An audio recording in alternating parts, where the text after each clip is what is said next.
I believe I'm live now. I still see a circle in the middle of my screen, kind of loading thing. But I hope you can see this beautiful little French bulldog. Cutie. Hey, dude. And she is in her black fur every day. And I'm wearing my black sweatshirt for Black Friday. Whew, man, you're stinky though. We're gonna get into the stinky truth here. Well, actually, just a little taste of it, I guess. Sort of fun facts version. You know, fun fact about me, I used to collect Snapple caps when I was in high school because I liked the Snapple facts underneath them. I had a big old bag of them. Whew, you stink. You're cute, but you stink. Look at these domes. There's actually a bunch of domes. I'm gonna let you stink. Not on my lap. There's a bunch of domes here on the road to where I'm staying at the Healing Garden, Dermanbachezi, here in the Olympus Valley in southern Turkey. I'm coming to the end of my stay here, and I'll go back to Antalya for a while, to the city of Antalya. It's also the name of the region.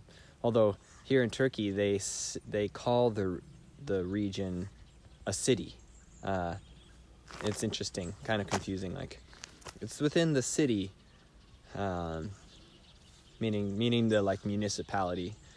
But they actually, in the English that's spoken in Turkey, they call them cities. There's like the actual city of Antalya, but then still here in Olympus, I'm within the like municipal region, which they call a city. So hopefully you understand what I'm saying. It's kind of confusing. It's just a random quirky thing which I love to discover, like how in Europe people speak European English and here they speak Turkish English, and a lot of people don't speak English at all, which is, that's fine too. But here's the little fun fact I was talking about Black Friday. A lot of people say that the reason, sorry about my shakiness, I just went to this really cool roadside coffee shop that is close by. I'm staying just here in the forest. You can see it behind me, this beautiful forest and mountainside. And then over here by the road, which is I'm halfway between the road and my home, my temporary home at the Dermanbachezi Healing Garden. There's this coffee shop that I just went to, and so I'm a little shaky because I had coffee. A sundowner, as my landlady on Maui calls it. And the sun is going down, and I'm excited to share these domes and the fact that you may not be aware, but there's new infrastructure being built out, new ways of relating, of stewardship of the earth. If you guys see my channel, sometimes I talk a lot about our stewardship, our duty as guardians and as conscious beings, as part of the earth. It's our sacred responsibility to care for her and to make decisions and take actions which are leading to greater abundance, greater biodiversity, greater health and vitality of all the beings here on earth, which are in our care. And often we see these days it's a lack of care, but we can remedy that when we transform our habits and our dysfunctional programming and bring in new thoughts, new ways, new infrastructure, social infrastructure, physical infrastructure, like these great domes. And there's domes on both sides of the place where I'm staying. Actually, I wish I could go see. Maybe I can go over and see the one on the other side. It's pretty interesting, a lot more completed than this project behind me here. But I've been looking at the traditional dream factory as a possible next destination. That is a young eco project in Portugal that is, like I said, they're building these new infrastructures and moving from traditional forms of ownership into a stewardship where land is protected and regenerated, reforested, and cared for by certain regenerative principles, held in an association, like land is held by an association. That's the OASA, and they are building this system for people to engage in stewardship. And so I've been learning about it, particularly yesterday, reading through their white paper and considering going there to be a part of it, as they're looking for builders. And I am a community builder. So that's exciting. I've been... Oh yeah, so I didn't even get to the little fun fact, because I got distracted. Sorry guys, just one of those days. But the fun fact about Black Friday is not just because we're going from red ink to black ink, and as businesses make more sales, buying goes up in preparation for Christmas and going into the holiday season. It's actually Black Friday was a term coined in the 1800s, as I was just reading, that was talking about a crash in markets that was apparently caused by the gold price being artificially raised. And I'm not sure how that works. It's just something that I was reading. And here comes this Frenchie. I'm so distractible today. Look at this cute little dog.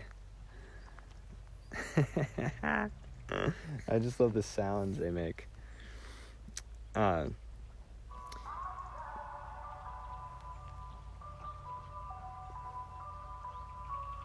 Here comes the mobile music. Anyway, so that's just an interesting little thing that I meant to say at the beginning of this little broadcast, but I forgot. and it has to do with the origin of that term Black Friday, meaning it was a dark time. Here's a truck. See that? And he's stopping right here.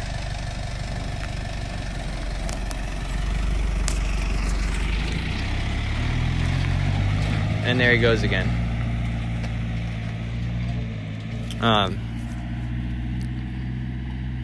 Oh, cool. Hi, Felipe. I can see your comment there. Salute de Quebec.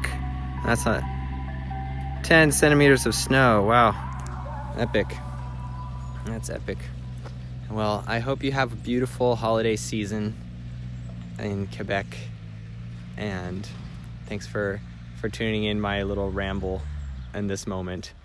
I wanted to talk about the Black Friday, and it's, now it's all commercial, and, going deeper into that blackness. Sorry, this dog is funny. I'm gonna walk, but the commercial reality that we exist in, and the blackness of, I don't know, of our souls that we are selling. We're selling our souls to the blackness of Black Friday. And I said black, I titled this little broadcast Black Friday Matters, and it kind of is a reference to Black Lives Matter. And I don't know if anybody dug into that organization, but there was a woman named Candace Owens who produced a documentary that was uncovering the true purpose behind that, and it was interesting how it actually went towards all the money that was being raised by Black Lives Matter wasn't going towards something to help Black people in communities. It was actually going all towards transgender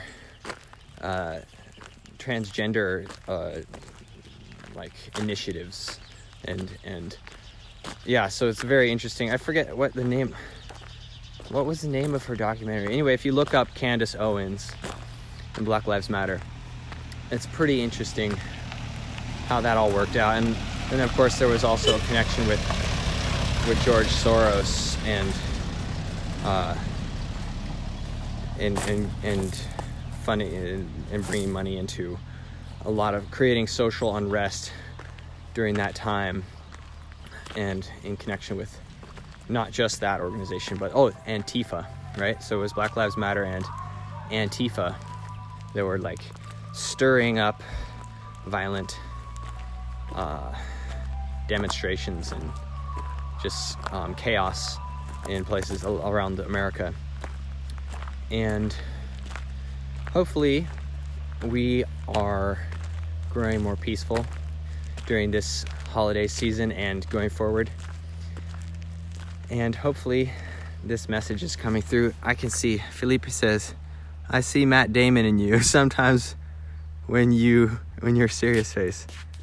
Black Panther, the Marvel movie. All right, Felipe, thanks for your comments. When the movies, right? I like Black Panther movie also as well.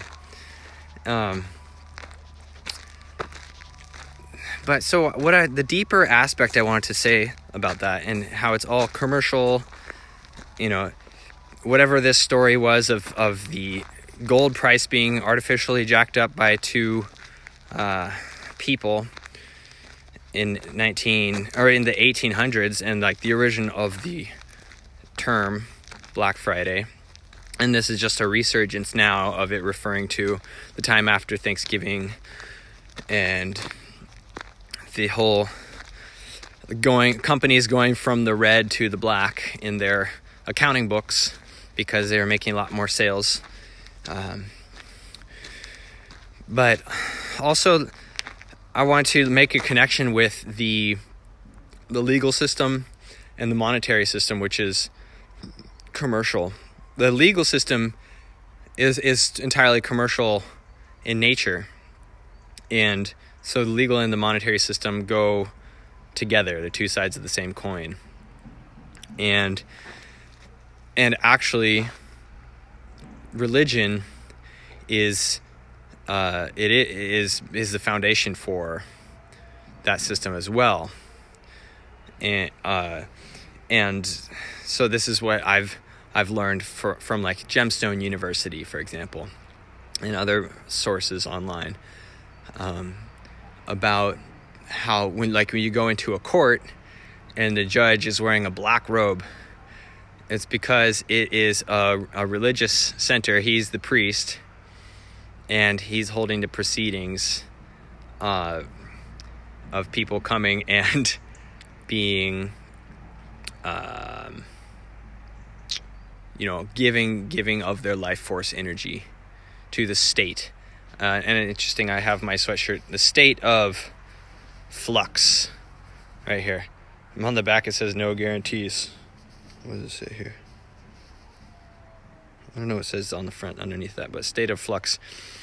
And interestingly enough, when you have, like in the United States, if you have a state, say like I'm from California, the California, the land is not the same as state of California.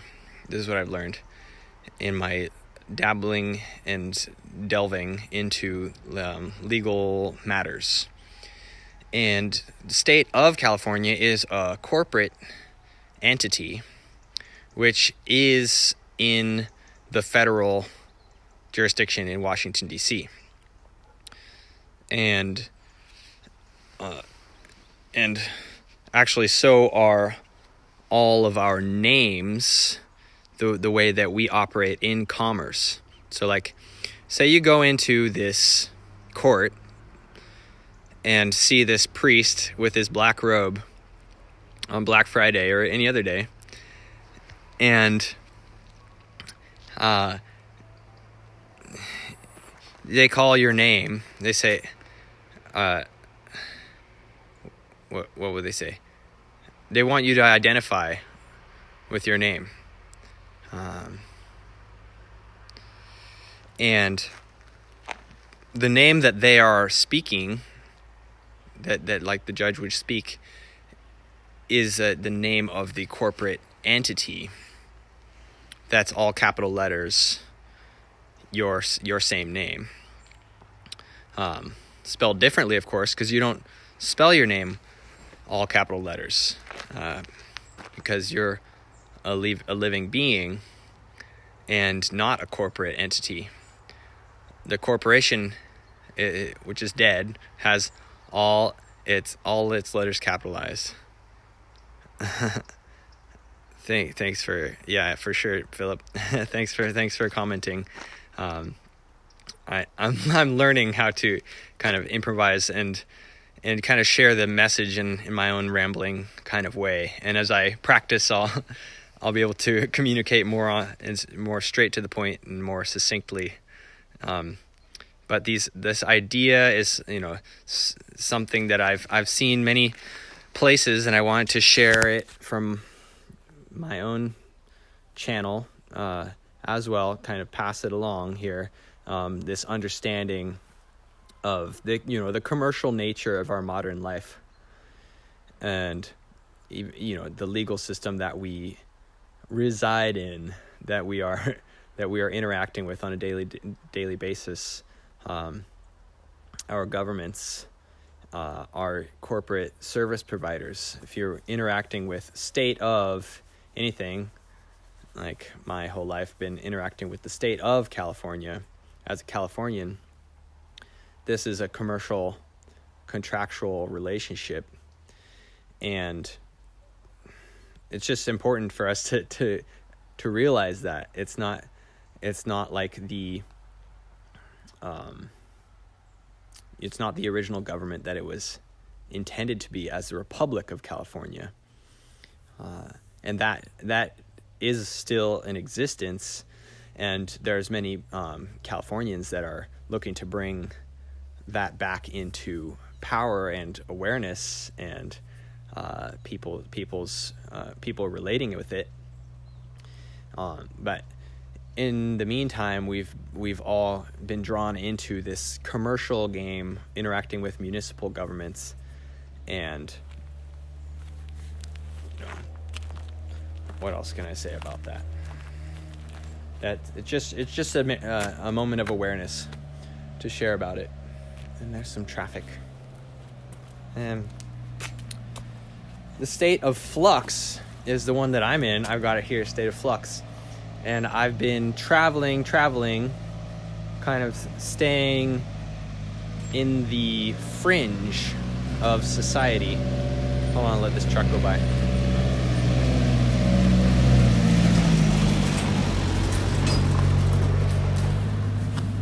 For example, I've been here in Turkey for the last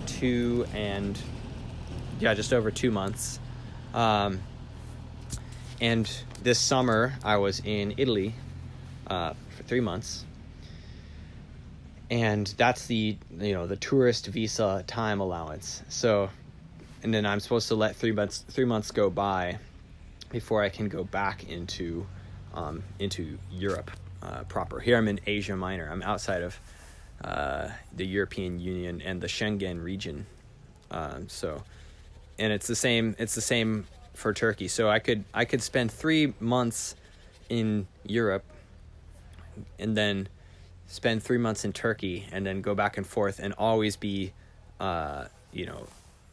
legally, I would stay within the legal bounds of those countries allowing me to be there as a foreigner. 3 months on, 3 months off. And that's the kind of the state of flux, the not getting caught up in the system and having to, comply with legal requirements and getting a visa and permission to exist. But like I said, I'm on the fringe. It's like being on the run of, and I've been dealing with it in many countries. I've gotten fined in the past, overstaying my visa in Thailand. That was when I was just a newbie at traveling in 2010. It was 2011 actually. Wow, look at all this traffic. No, it's not usually so many cars going by, but I guess it's Black Friday. No, no, I don't think that's a thing. Well, I don't know. Somebody just said that Black Friday is, kind of celebrated in Colombia and many places around the world. Probably people are doing some deals and bargains in Turkey, although I'm not really sure. I've been out here in the road, but it's in the air, isn't it? The traffic is higher than normal. Anyway, so I'm kind of rambling, but sharing a couple perspectives, connecting the black truth of our legal system with the blackness of our commercial habits, the throwaway culture. We're buying things. There's planned obsolescence of the products we're constantly buying. We're addicted to buying. We're doing, and we're being manipulated, right, into buying things that we may not need, and